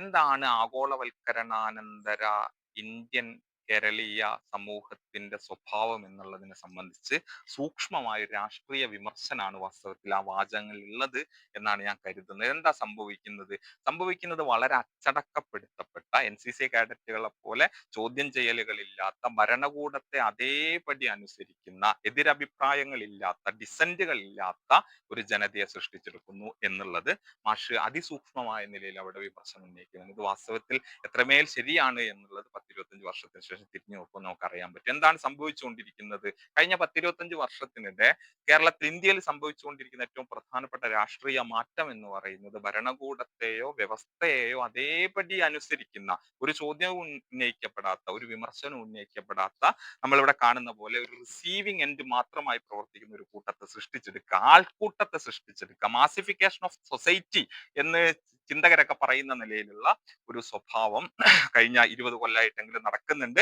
അത് കേവലം ഇന്ത്യയിലുള്ള വലതുപക്ഷ രാഷ്ട്രീയത്തിന്റെ മാത്രം താല്പര്യമല്ല, മറിച്ച് അത് പിൽക്കാല മുതലാളിത്തം എന്ന് വിശേഷിപ്പിക്കാൻ പറ്റുന്ന മുതലാളിത്ത വ്യവസ്ഥയോടുകൂടി താല്പര്യമാണ് എന്നുള്ളത് മാഷിന്റെ ഈ കഥയിലും സൂചിപ്പിക്കുന്നുണ്ട്. ഒരുപക്ഷെ സാമൂഹ്യ ചരിത്രകാരന്മാര് ഏറെയും കുറഞ്ഞും അത് ഇതിനകം പറഞ്ഞും കഴിഞ്ഞിട്ടുണ്ട്. അത് ഹിന്ദുത്വ രാഷ്ട്രീയത്തിന്റെയോ വലതുപക്ഷ രാഷ്ട്രീയത്തിന്റെ മാത്രം താല്പര്യമല്ല, മറിച്ച് ഫൈനാൻസ് ക്യാപിറ്റലിന്റെ കൂടി താല്പര്യമാണ്. എതിരഭിപ്രായങ്ങളില്ലാത്ത, വിമർശനങ്ങളില്ലാത്ത ഒരു ജനതയെ സൃഷ്ടിച്ചെടുക്കുക എന്നുള്ളത്. അത് വളരെ പ്രധാനപ്പെട്ട ഒരു നിരീക്ഷണമായിട്ട് എനിക്ക് അവിടെ തോന്നുന്നു. അതോടൊപ്പം പ്രധാനമായി ഞാൻ ഇവിടെ ചൂണ്ടിക്കാണിക്കാൻ ശ്രമിച്ച ഒരു കാര്യം എന്താന്ന് വെച്ച് കഴിഞ്ഞാൽ, തന്റെ കാല് മുറിയുന്നുണ്ട്, വക്താവിന്റെ കാല് മുറിഞ്ഞ് അയാളെ ഒന്ന് ആശുപത്രി കൊണ്ടുപോകാൻ വേണ്ടിയിട്ട് ആ വീട്ടിൽ ആരുമില്ല. പക്ഷെ ആ വീട്ടിലെ ടിവിക്ക് പിക്ചർ ട്യൂബ് കംപ്ലൈന്റ് വന്നപ്പോൾ ഉടൻ തന്നെ അത് നന്നാക്കാൻ വേണ്ടി ആളെ കണ്ടെത്താൻ വേണ്ടി പോകുന്ന അനുജനെ കുറിച്ച് സൂചിപ്പിക്കുന്നുണ്ട്. അനുജൻ എന്ന് പറയുന്ന ഒരു ഐറണിയാണ്. തന്റെ ജ്യേഷ്ഠന്റെ കാല് മുറിഞ്ഞിട്ട്, മുറിഞ്ഞ കാലിനെ ശുശ്രൂഷിക്കാൻ വേണ്ടിയിട്ട് ആശുപത്രി കൊണ്ടുപോകാൻ ആ വീട്ടിൽ ആർക്കും സമയമില്ല. പക്ഷേ ടിവിയുടെ പിക്ചർ ട്യൂബ് കംപ്ലൈന്റ് പറ്റിയപ്പോൾ ഉടനെ അത് നന്നാക്കാൻ വേണ്ടിയിട്ടാണ് ആ വീട്ടിലെ ആളുകൾ ഇറങ്ങിത്തിരിക്കുന്നത് നമുക്ക് കാണാൻ പറ്റും. ഇങ്ങനെ ഒരുതരം ഉപകരണങ്ങളോട്, യന്ത്രങ്ങളോടുള്ള അമിതമായ ആഭിമുഖ്യത്തിൽ മാത്രം ജീവിക്കുന്ന, യാന്ത്രികവൽക്കരിക്കപ്പെടുന്ന, യന്ത്രങ്ങളായി മാറുന്ന മനുഷ്യരെ കുറിച്ചാണ് ഈ കഥ പറയാൻ ശ്രമിക്കുന്നത്. മറുഭാഗത്ത് ഇതിൽ നിന്നുള്ള ഒരു വിമോചനം എന്നുള്ള നിലയിൽ വക്താവ് പലപ്പോഴും പോകുന്നത് തന്റെ നാട്ടിലുള്ള പുരാവൃത്തങ്ങളിലേക്കോ തന്റെ നാട്ടിലുള്ള നാട്ടോർമ്മകളിലേക്കോ ഒക്കെയാണ്. കുട്ടിക്കാലത്ത് പറഞ്ഞു കേട്ട കഥകളിലേക്കാണ്, അവിടെയുള്ള കഥാപാത്രങ്ങളിലേക്കാണ്. അവിടെ നിന്ന് വിമോചനം കണ്ടെത്താൻ ശ്രമിക്കുകയാണ് വാസ്തവത്തിൽ വക്താവ് ചെയ്യുന്നത്. മാഷ് അത് നേരത്തെ സൂചിപ്പിച്ചതുപോലെ ഏത് ആഗോളവൽക്കരണത്തിന്റെ ഉഷരതയ്ക്കുള്ളിലും പുരാവൃത്തങ്ങളും നാട്ടു വിജ്ഞാനങ്ങളും എങ്ങനെയാണ് വിമോചന സാധ്യത തുറന്നിരുന്നത് എന്നുള്ളതിനുള്ള ഒരു വഴി കൂടി അവിടെ കാണുന്നുണ്ട്. ഒപ്പം ഈ കഥ അല്ലെങ്കിൽ ഈ നോവലിലെ വളരെ പ്രധാനമാവുന്നത്, ഇങ്ങനെ ഏകമുഖമായി നിൽക്കുന്ന ഒരു നോവലിലെ ഒരു കഥ മാത്രമല്ല ഇത്. മറുഭാഗത്ത് അത് ഞാൻ നേരത്തെ പറഞ്ഞതുപോലെ കേരളീയ വേണമെങ്കിൽ 70കളെ കുറിച്ചുള്ള ഒരു വിമർശനം കൂടി നമുക്ക് അതിനകത്ത് കാണാം. ഇതില് കൗതുകരമായ ഒരു കാര്യം, ഈ വക്താവ് മുമ്പ് എഴുതിയ ഒരു കഥയെക്കുറിച്ച്, ചന്ത വിരിയുമ്പോൾ എന്നൊരു കഥ അതിനകത്ത്, കഥയ്ക്കുള്ളിൽ മറ്റൊരു കഥ വരുന്നുണ്ട്. താൻ പണ്ട് എഴുതിയ ഒരു കഥയാണ്. ആ കഥ വായിച്ചു പോകുമ്പോൾ അതിനകത്ത് അവസാനം കഥ വായിച്ചിട്ട് വക്താവ് എഴുതുന്നത്, എനിക്ക് ചിരിപൊട്ടി, മുജ്ജന്മ സുഹൃതം, ഇരുട്ടിന്റെ ഗഹ്വരം, കർമ്മബന്ധം, നിയോഗം, വെളിപാട്, അനിവാര്യത തുടങ്ങിയ കുറെ വാക്കുകൾ താൻ പണ്ട് എഴുതിയ കഥയിൽ എഴുതിയിട്ടുണ്ടല്ലോ, അല്ലെങ്കിൽ അത് ആവർത്തിച്ച് വരുന്നുണ്ടല്ലോ എന്ന് വായിച്ച് ഇപ്പൊ ചിരിക്കുന്ന ഒരു കഥാപാത്രമാണ് ഇതിലെ മുഖ്യ കഥാപാത്രം. മാത്രമല്ല അത് ആ വാചകങ്ങളൊക്കെ വരുന്നത് എവിടെ നിന്നാന്ന് നമുക്കറിയാം. അതൊക്കെ വേണമെങ്കിൽ ഖസാക്കിന്റെ ഇതിഹാസം, ഖസാക്ക് ബാധിതരായ, ഖസാക്കിനാൽ എന്താ പറയാ, സ്പെക്ടേഴ്സ് ഓഫ് ഖസാക്ക് എന്ന് പറയാൻ പറ്റുന്ന ഒരു ജനറേഷനിൽ നിന്നാണ് ആ വാക്കുകളൊക്കെ വരുന്നത്. അപ്പോ 70കളിലേക്കുള്ള ഒരു വിമർശനം ഉണ്ട്. 70കളിൽ ഈ തീവ്ര രാഷ്ട്രീയത്തിന്റെയോ റാഡിക്കൽ പൊളിറ്റിക്സിന്റെയോ ഭാഗമായി നിന്നിരുന്ന ആളുകൾ ഇന്ന് എന്താണ് ചെയ്തുകൊണ്ടിരിക്കുന്നത്, അവരെവിടെ എത്തിച്ചേർന്നു എന്നുള്ള ഒരു വിമർശനം കൂടി ഒരു ധാരയായിട്ട് ഈ കഥയിലൂടെ ഒഴുകുന്നു എന്നതുകൂടി സൂചിപ്പിക്കുക. അങ്ങനെ രണ്ട് വഴിയിലൂടെ, ഒരേ സമയം രണ്ട് വഴിയിലൂടെ, രണ്ട് ധാരയായി ഒഴുകുന്ന ഒരു ആഖ്യാന സ്വഭാവം കൂടി ദലാൽ സ്ട്രീറ്റിനുണ്ട്. ഒരു ഭാഗത്ത് അത് ഞാൻ നേരത്തെ പറഞ്ഞതുപോലെ ആഗോളവൽക്കരണാനന്തര കേരളത്തിന്റെ യാന്ത്രിക രീതിയോടുള്ള വിമർശനമായി മാറുമ്പോൾ, മറുഭാഗത്ത് താനടക്കം എന്താ പറയാ, ഒരു സൗന്ദര്യാത്മക രാഷ്ട്രീയ ഭാവുകത്വം സൃഷ്ടിച്ചെടുത്ത 70കളെ കുറിച്ചിട്ടുള്ള ഒരു വിമർശനം കൂടിയായിട്ട്, സൂക്ഷ്മ വിമർശനം കൂടിയായിട്ട് അത് മാറുന്നു എന്നർത്ഥം. ആ നിലയിൽ ഭൂതത്തെയും വർത്തമാനത്തെയും, കേരളത്തിന്റെ വർത്തമാനകാലത്തെയും കേരളത്തിന്റെ ഭൂതകാലത്തെയും സൂക്ഷ്മമായി വിമർശിക്കുന്ന ഒരു കഥ കൂടിയായിട്ട് ദലാൽ സ്ട്രീറ്റ് മാറുന്നു എന്നതാണ് ഞാൻ സാമാന്യമായിട്ട് പറയാൻ വേണ്ടി സൂചിപ്പിക്കുന്നത്. ആ നിലയിൽ ഒരു ചേർത്ത് പറയുകയാണ് എങ്കിൽ കേരളത്തിന്റെ മുഖ്യധാര എഴുത്ത് സാഹിത്യം അങ്ങനെ സ്പർശിക്കാതെ പോയ ഇടങ്ങളെ എഴുത്തിലേക്ക് കൊണ്ടുവരികയും അതിനെ രാഷ്ട്രീയമായി അവതരിപ്പിക്കുകയും കൂടിയാണ് രമ മാഷ് ഈ പുസ്തകത്തിലൂടെ ചെയ്യുന്നത് എന്നാണ് ഞാൻ കരുതുന്നത്. ആ നിലയിൽ അത് വായിക്കപ്പെട്ടോ എന്ന കാര്യത്തിൽ വ്യക്തിപരമായി സംശയമുണ്ട്. മോഹൻരാജ് മാഷ് തന്നെ അത് സൂചിപ്പിക്കുകയും ചെയ്യുന്നുണ്ട്. രമ മാഷിന്റെ കഥ അതിന്റെ രാഷ്ട്രീയത്തെ മുൻനിർത്തിയിട്ട് വായിക്കപ്പെട്ടിട്ടുണ്ടോ, ഇനി അത് വായിക്കപ്പെടേണ്ടതില്ലേ, ആ നിലയിലെങ്കിലും ഇനിയെങ്കിലും വായിക്കപ്പെടേണ്ടതില്ലേ എന്നുള്ള ഒരു ചോദ്യം അവതരിപ്പിച്ചുകൊണ്ട് പീഡിതർക്ക് വേണ്ടിയുള്ള കൗണ്ടർ നെഗറ്റീവാണ് അദ്ദേഹത്തിന്റെ കഥകൾ എന്ന മോഹൻരാജ് മാഷിന്റെ നിരീക്ഷണത്തെ അതേപടി പിൻപറ്റിക്കൊണ്ട് മാഷിന്റെ കഥയുടെ രാഷ്ട്രീയം ഇനിയെങ്കിലും അതിസൂക്ഷ്മമായ നിലയിൽ കേരളത്തിൽ ചർച്ച ചെയ്യപ്പെടേണ്ടതുണ്ട് എന്ന് മാത്രം പറഞ്ഞ് ഞാൻ തൽക്കാലം അവസാനിപ്പിക്കാം. റഹ്മാന്റെ ഈ ഒരു കഥയെ വിലയിരുത്തിക്കൊണ്ട് ഇവിടെ വീട്ടുമുറ്റത്ത് ഇതിനു മുമ്പ് ഒരിക്കൽ നമ്മൾ കൂടിച്ചേർന്നിട്ടുണ്ട്. ഇവരെ വിളിക്കുമ്പോഴൊക്കെ ഓടി വരുന്നതിന്റെ ഒരു പ്രധാന കാരണം എന്ന് പറയുന്നത് ഞങ്ങൾ ഗവൺമെന്റ് കോളേജിലും ഇങ്ങനെ തന്നെ ആയിരുന്നു എന്നുള്ളതാണ്. അദ്ദേഹം കഥ എഴുതുന്നതിന്റെ തുടക്കം കുറിക്കുന്നതിന് തന്നെ കാണാൻ അല്ലെങ്കിൽ ദൃക്സാക്ഷിയാവാൻ അവസരം കിട്ടിയ ഒരാളാണ്. അതുപോലെ തന്നെ ഞാൻ എഴുതുന്ന ആദ്യത്തെ കഥ അത് ഞാൻ ഇബ്രാഹിം ബേബിന്റെ കാണിച്ചപ്പോൾ അദ്ദേഹം പറയുന്നുണ്ട് റഹ്മാൻ ഒന്ന് കാണിച്ചിട്ട് ശരിയാക്കാം. അപ്പോൾ അങ്ങനെ ഞങ്ങൾ ഈ കഥകൾ അങ്ങോട്ടും ഇങ്ങോട്ടും പരസ്പരം വായിച്ചുകൊണ്ട് ആദ്യത്തെ വായനക്കാരും ആദ്യത്തെ എഴുത്തുകാരും ഒക്കെ ആവുന്നത് കാസർഗോഡ് ഗവൺമെന്റ് കോളേജ് വെച്ചാണ്. ദൃശ്യകലയുടെ ഉപാസകൻ കൂടിയാണ്. അപ്പൊ ഇതൊക്കെ ഈ കഥകളിൽ വളരെയധികമായി പ്രതിഫലിക്കുന്നുണ്ട് എന്നുള്ളതാണ് ഏറ്റവും വലിയ കാരണം. പലപ്പോഴും ഞാൻ ഈ കഥ എത്രയോ പ്രാവശ്യം വായിച്ചിട്ടുണ്ട്, പക്ഷെ ഇതിനെക്കുറിച്ച് പറയാനുള്ള ഒരു അവസരമായിട്ടാണ് ഞാൻ ഇതിനെ ഉപയോഗിക്കുന്നത്. ആക്ഷേപഹാസ്യങ്ങളും ബ്ലാക്ക് ഹ്യൂമേഴ്സും ഒക്കെ ഉപയോഗിച്ചുകൊണ്ടാണ് ഈ കഥ മെനഞ്ഞിരിക്കുന്നത്. അതാണ് അതിന്റെ സൗന്ദര്യവും. ഒരു കഥയെ എങ്ങനെയാണ് ഇങ്ങനെ ചുരുക്കി പറയുക എന്നുള്ളത് ഒരു പ്രശ്നം തന്നെയാണ്. കാരണം കഥാകാരൻ അതിൽ ഉപയോഗിച്ചിരിക്കുന്ന ഒരു വാക്ക് അതല്ലെങ്കിൽ ഒരു പ്രയോഗം അതൊക്കെയാണ് പലപ്പോഴും ആ കഥയെ ഒരു കഥയാക്കിയിട്ട് മാറ്റുന്നതൊക്കെ. അപ്പൊ ആ കഥയായിട്ട് തന്നെ വായിക്കുക എന്നുള്ളതാണ് ശരിക്കും അതിനോട് കാണിക്കാവുന്ന ഒരു നീതി. ചില മാഷിന്റെ ചില പ്രയോഗങ്ങളുണ്ട്. അശരണനായി വലിഞ്ഞു നീന്തുന്ന ദീനയായൊരു ഇഴജന്തുവിനെ പോലെ കഥയുടെ പിന്നാലെ എനിക്ക് കാലുകളില്ലാതെ ഇഴയേണ്ടി വന്നു. വെയിലിൽ കരിഞ്ഞുപോയ പൂച്ചെടികളും മുറ്റവും വിദൂരഗോളത്തിലെ പുരാതനമായ ഉൽക്കകളെ ഓർമ്മിപ്പിച്ചു. കൈ ഊരിവെക്കാവുന്ന ഒരവയവമായിരുന്നെങ്കിൽ അത് അവിടെ തന്നെ ഉപേക്ഷിച്ച് കളയാമായിരുന്നു. മൂക്കുകൊണ്ട് മണത്തും നാവുകൊണ്ട് നക്കിയും അയാൾ അതിന്റെ വിശ്വാസ്യത തിട്ടപ്പെടുത്തി. ഈ കുങ്ങിണിയന്മാരുടെ അവരുടെ ഒരു ജാതി സ്വഭാവം, ഇവർ ഈ കച്ചവട കാര്യത്തിലൊക്കെ ഭയങ്കര സമർത്ഥന്മാരും ഒക്കെയാണ്. അത് ആ മാഷിന്റെ ആ പ്രയോഗം കൊണ്ട് മൂക്കുകൊണ്ട് മണത്തും നാവുകൊണ്ട് നക്കിയും അയാൾ അതിന്റെ വിശ്വാസ്യത തിട്ടപ്പെടുത്തി. തിരസ്കൃതനായ ഒരു രക്തസാക്ഷിയെ പോലെ ഞാൻ വീടണഞ്ഞു. കൈവിട്ടുപോയ ഒരു അമൂല്യ വസ്തു എന്നിലേക്ക് തിരിച്ചെത്തുന്നത് പോലെ ഞാൻ കഥയെ കൈകോർത്ത് പിടിച്ചു. ഈ കാസർകോട്ടെ ചില പ്രാദേശികമായ ചില വാക്കുകൾ ഇവിടെ പറയുന്നത് കണ്ണൂരൊക്കെ കാണുമായിരിക്കും. ഇപ്പോ കുമിറൽ എന്നൊരു വാക്ക് പ്രയോഗിക്കുന്നുണ്ട്. ഈ പിന്നെ ഉഷ്ണം കൊണ്ട് കുമർച്ച. അത് കന്നഡയിലും തുളുവിലും ഈ വാക്കുണ്ട്. പക്ഷെ അതിന്റെ ഒറിജിൻ ഉറുദു ആണെന്നാണ് ഞാൻ മനസ്സിലാക്കുന്നത്. അതിൽ ഈ ഇതിൽ പറയുന്നുണ്ട് കുമ എന്നുള്ള ഒരു വാക്കിന്റെ അതിന്റെ രൂപഭേദമാണ് ഈ കുമറൽ ആയിട്ട് മാറിയത് എന്നാണ് പറയുന്നത്. തുളുവിൽ സെഗെ എന്ന് പറയും. അഗ്ഗിമർക്കം എന്നുള്ള വാക്ക് ഉപയോഗിക്കാറുണ്ട്. പിന്നെ കൊട്ടത്തുള്ളികൾ എന്നൊരു പ്രയോഗം ഭാഷയിൽ നടത്തുന്നുണ്ട്. മഴയുടെ വലിയ തുള്ളി ഇങ്ങനെ പോകുന്നതിന് കൊട്ടത്തുള്ളി. പിന്നെ ഞളുത്തു, കണ്ണൂർ ഭാഗത്തൊക്കെ ഉണ്ടോന്നറിയില്ല. ഞളുത്തു ഇങ്ങനെ തണുത്തു. ഈർപ്പത്തിൽ ഇങ്ങനെ കുതിരുന്നതിനെയാണ് ഈ ഞളുത്തു എന്ന് പറയുന്നത്. ഈ ജീവിതവുമായിട്ട് ബന്ധപ്പെട്ട ജീവിതത്തെ ഒരു കഥയാക്കിയിട്ട് മാറ്റിയിട്ട് ഒരിക്കലും പൂർത്തിയാകാത്തൊരു കഥയാണ് ഈ ജീവിതമെന്നും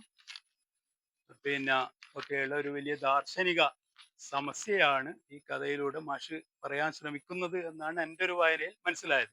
രഘുമാഷിനെ വളരെ മുമ്പേ ദൂരത്തുനിന്ന് പഠിച്ചതല്ലാതെ അടുത്തുനിന്ന് പരിചയപ്പെടാൻ അത്രത്തോളം സാധ്യതയില്ല. ഇപ്പൊ അടുത്ത കാലത്ത് മാത്രമാണ്.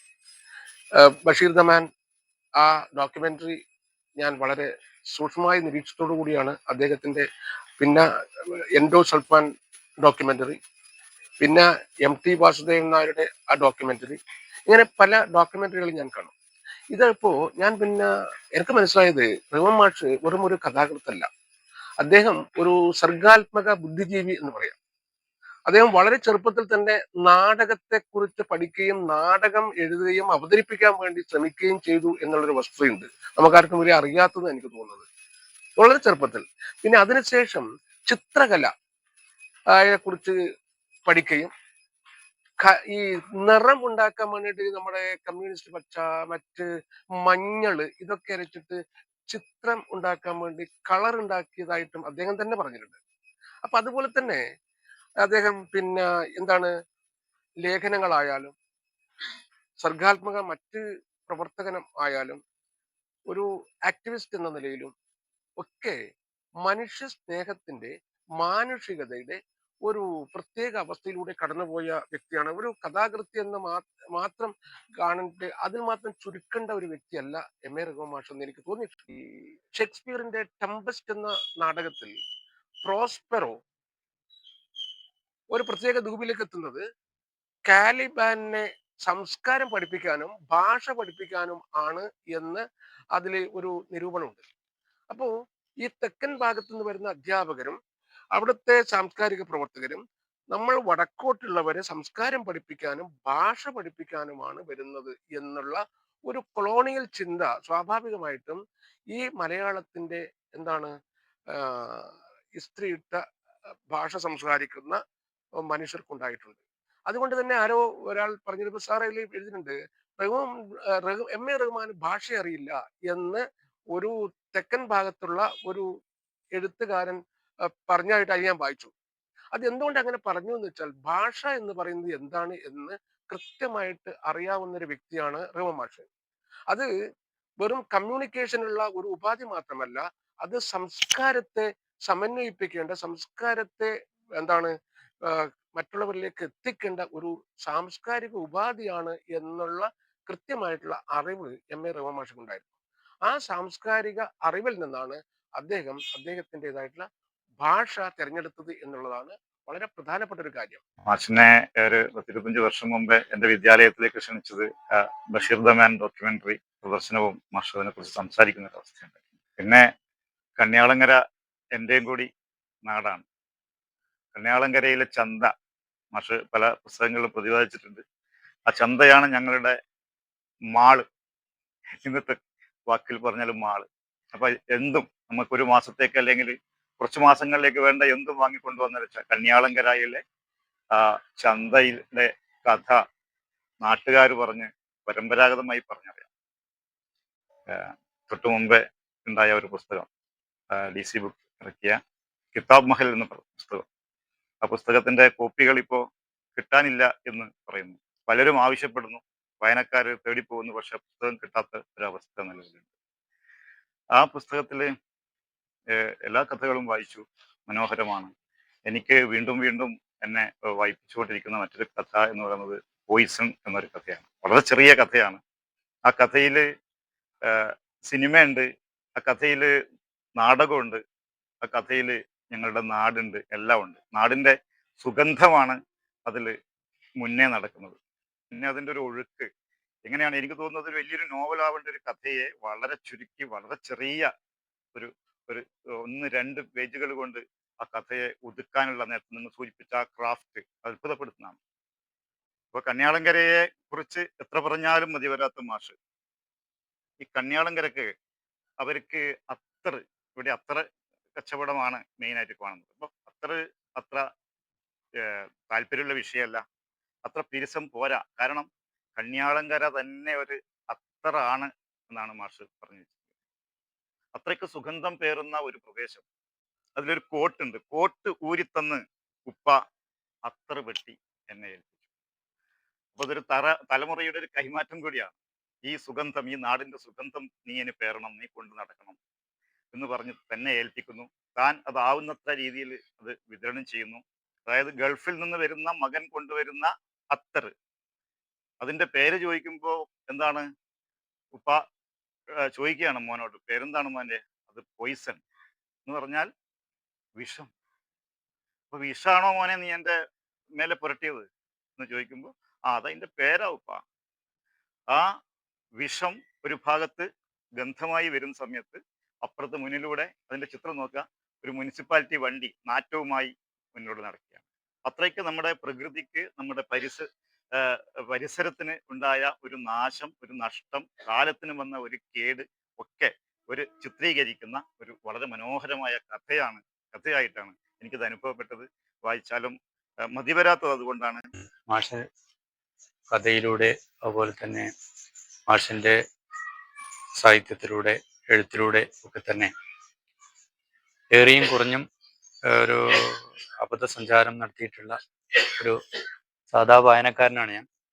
അതിനപ്പുറം മാഷെ വളരെ ആദരണീയമായി പലപ്പോഴും നോക്കിക്കണ്ട ഒരു എളിയ ഒരു മാഷിൻ്റെ ശിഷ്യൻ എന്ന നിലയിൽ, എല്ലാ അർത്ഥത്തിലുമുള്ള ഒരു ശിഷ്യൻ എന്ന നിലയിൽ മാഷിൻ്റെ ഈ പുസ്തക ബടുവൻ ജീവിക്കുന്നു എന്ന് പറയുന്ന ഈ പുസ്തകത്തിൻ്റെ പ്രകാശനത്തിൽ സംബന്ധിക്കാനുള്ള ഭാഗ്യവും സൗഭാഗ്യവും ഉണ്ട്. അതിൽ ഉള്ള ആശംസകൾ ഇവിടെ നേരുകയാണ്.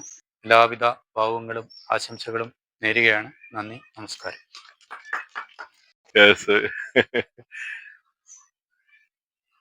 ഞാൻ ആദ്യമേ പറയാം, കാരണം സാഹിത്യ ഒരു വിഷയമല്ല എൻ്റെ, എങ്കിലും റഹ്മാൻ മാഷെ, നമ്മുടെ ബടുവൻ ജീവിക്കുന്നു എന്ന പുസ്തകത്തിന്റെ ഈ റിലീസ് ഫംഗ്ഷന് വന്ന ഓരോരുത്തർക്കും നന്ദി. ഈ വീട്ടുമുറ്റത്ത് ചെയ്യാൻ കാരണം പുതിയ കാലത്തിന്റെ സംഗതികൾ നമ്മൾ പുതിയ മീഡിയത്തിലൂടെ എങ്ങനെ പറയാമെന്നുള്ളതാണ് മനുഷ്യന്റെ പുരോഗതിയുടെ ഒരു ലക്ഷണം. അപ്പൊ എൻ്റെ ഈ പുസ്തകവും അതുപോലെ ലോകം മുഴുവൻ എത്തിച്ചേരാനുള്ള ഒരു വഴി യൂട്യൂബിലൂടെയോ അല്ലെങ്കിൽ ഫേസ്ബുക്കിലൂടെയോ അത് കൊടുക്കാനുള്ള ഒരു സന്ദർഭമാണ് ഞാൻ എൻ്റെ വീട്ടുമുറ്റത്ത് ഒരുക്കിയത്. നിങ്ങളെല്ലാവരും ഇവിടെ വന്ന് അത് സ്വീകരിച്ചതിലുള്ള നന്ദി ഞാൻ അറിയിക്കുന്നു. യഥാർത്ഥത്തിൽ എന്താണ് എൻ്റെ കഥാജീവിതം എന്നുള്ളത്, അതിനകത്ത് വലിയ ചോദ്യങ്ങളൊന്നുമില്ല. മറിച്ച് അത് സാധാരണ മനുഷ്യന്റെ ഒരു മുന്നോട്ടുള്ള പോക്ക്, അതിൻ്റെ ഇടയിൽ നമ്മൾ ചിലത് കുത്തിക്കുറിക്കുന്നു. അതൊരുപക്ഷെ ആദ്യമകാലത്ത് മനുഷ്യൻ കാട്ടില് വേട്ടയാടി നടന്നിരുന്ന കാലമുണ്ട്. അത് കഴിഞ്ഞ് നമ്മൾ ശാസ്ത്രീയമായിട്ട് വികസിച്ച കൃഷിയുടെ കാലമുണ്ട്. അത് കഴിഞ്ഞ് പിന്നീട് മുതലാളിത്തം വന്നപ്പോൾ ഉണ്ടായ കാലമുണ്ട്. ഏറ്റവും ഒടുവിൽ നമ്മൾ ചേർന്നിരിക്കുന്നത് ഇലക്ട്രോണിക് മീഡിയയുടെ കാലത്താണ്. ഇത്തരത്തില് എഴുത്തിന്റെ ഘട്ടങ്ങൾ ഓരോ രീതിയിലും മാറിക്കൊണ്ടിരിക്കും. അപ്പൊ ഞാൻ എഴുത്ത് തുടങ്ങിയത് വീട്ടിൽ നിന്ന് നമ്മൾ കേൾക്കുന്ന, ഉമ്മയിൽ നിന്ന് കേൾക്കുന്ന ചില പാട്ടുകൾ. ആ പാട്ടുകൾ മാപ്പിളപ്പാട്ടിലെ പ്രസിദ്ധമായ സാധനമായിരുന്നു. പക്ഷിപ്പാട്ട് എന്ന് പറയുന്നതായിരുന്നു. അല്ലെങ്കിൽ മൊഹീദ്ദീൻ മാലയാണ്. അത് പിന്നെ അറബി മലയാളത്തിലാണ് എഴുതിയത്. അത് കൊണ്ടുവന്ന് ഞങ്ങൾക്ക് എത്തിക്കുന്ന ഒരു വയസ്സായ ആളുണ്ടായിരുന്നു. അദ്ദേഹം അത് കൊണ്ടുവന്ന് നമുക്ക് തരും. ഞങ്ങളത് പാടിക്കൊണ്ടിരിക്കും. അത് കഴിഞ്ഞ് നമ്മൾ മലയാളം മീഡിയം സ്കൂളിൽ ചേരുന്നു. അപ്പം നമ്മൾ മലയാളം ഭാഷയുടെ അക്ഷരങ്ങൾ പഠിക്കുന്നു. അപ്പം അതിലുള്ള സാഹിത്യത്തിലേക്ക് എത്തുന്നു. ബഷീറിനെ വായിക്കുന്നു, CV-യെ വായിക്കുന്നു. ഇങ്ങനെയൊക്കെയുള്ള ഒരു ഡെവലപ്മെൻ്റാണ് മനുഷ്യൻ്റെ ജീവിതം. അപ്പോൾ ആ സമയത്ത് നമുക്ക് ഉമ്മ തരുന്ന കഥകൾ നമ്മളെ വല്ലാതെ സ്വാധീനിക്കുന്നുണ്ട്. അതായത് യൂസഫ് നബിയുടെ കഥയോ, അല്ല, ഇത് പ്രവാചകന്മാരുടെ കാര്യമാണ്. സെമിറ്റിക് പ്രവാചകന്മാരുടെ കാര്യം, മൂസ, ഈസ എന്നൊക്കെ പറയുന്ന പോലെ. അതുപോലെ പിന്നെ യൂനുസ് നബി ഒരു മീനിന്റെ വയറിൽ പെട്ടുപോകുന്ന കഥ നമ്മൾ കേട്ടിട്ടുണ്ട്. ആ കഥ പോലുള്ള ഒരു കഥയാണ് എൻ്റെ ഉമ്മ പറഞ്ഞൊരു കഥയാണ് എൻ്റെ പ്രസിദ്ധമായ നിങ്ങളൊക്കെ പറഞ്ഞ കഥ. പുളിമുറിച്ച വളപ്പിൽ സൂപ്പിയാജി മകൻ ജനാബ് പള്ളിക്കുഞ്ഞി MA ആന്ത്രോപോളജി എന്ന കഥ. ആ കഥ എഴുതുന്ന കാലത്ത് ഞാൻ സാമൂഹ്യ യാഥാർത്ഥ്യം എന്ന് പറയുന്നത് ഗൾഫിലേക്ക് പോയില്ലെങ്കിൽ നിങ്ങൾക്ക് എന്തോ കുഴപ്പമുണ്ടോ എന്നുള്ളതായിരുന്നു. അതാണ് നമ്മൾ അതിനകത്ത് ഒരു കഥാപാത്രം ഞാനായതുകൊണ്ട് ഞാൻ എന്നെ തന്നെ കളിയാക്കുന്ന ഒരു കഥയായിട്ടും ഈ സെമിറ്റിക് മിത്തോളജിയിലെ ചില കഥാപാത്രങ്ങളുമായിട്ട് ഉമ്മ പറഞ്ഞ കഥയുമായി ചേർത്ത് വെച്ചിട്ടാണ് ഞാനത് ചെയ്തത്. പിന്നീട് അത് എത്തിങ്ങാനിൽ നിന്ന് ഒളിച്ചോടിയ കുട്ടി എന്ന കഥയിലും ആ എലമെന്റ് ഉണ്ട്. മൊത്തത്തിൽ നമ്മുടെ കഥയിൽ അങ്ങനെ വരുന്നത് അതിന്റെ കാരണം നമ്മൾ ജീവിക്കുന്ന പരിസരം തന്നെയാണ്. ആ പരിസരങ്ങൾ എന്ന് പറയുന്നത് മാറിക്കൊണ്ടിരിക്കുന്ന ലോകത്തിന്റെ, ഇപ്പൊ ഒരു കപ്പൽ യാത്ര ചെയ്യുമ്പോൾ എത്രയെത്രയോ തീരങ്ങളിൽ അത് അണയും. അതുപോലെയാണ് എഴുത്തുകാരന്റെ ജീവിതം. പല തീരങ്ങളിൽ അണഞ്ഞ് പല ജീവിതങ്ങൾ കണ്ടെത്തി അത് കൊടുക്കലാണ് എഴുത്തുകാരന്റെ പണി. ആ പണി തന്നെയാണ് ഞാൻ ചെയ്യുന്നത്. ഏതായാലും നിങ്ങളെല്ലാം എൻ്റെ വീട്ടുമുറ്റത്ത് വന്ന് ഈ കഥകളെ നിങ്ങളുടേതാക്കി മാറ്റിയതിലുള്ള സന്തോഷത്തിന് ഞാൻ എല്ലാ നന്ദിയും പറയുന്നു. വളരെ സന്തോഷം.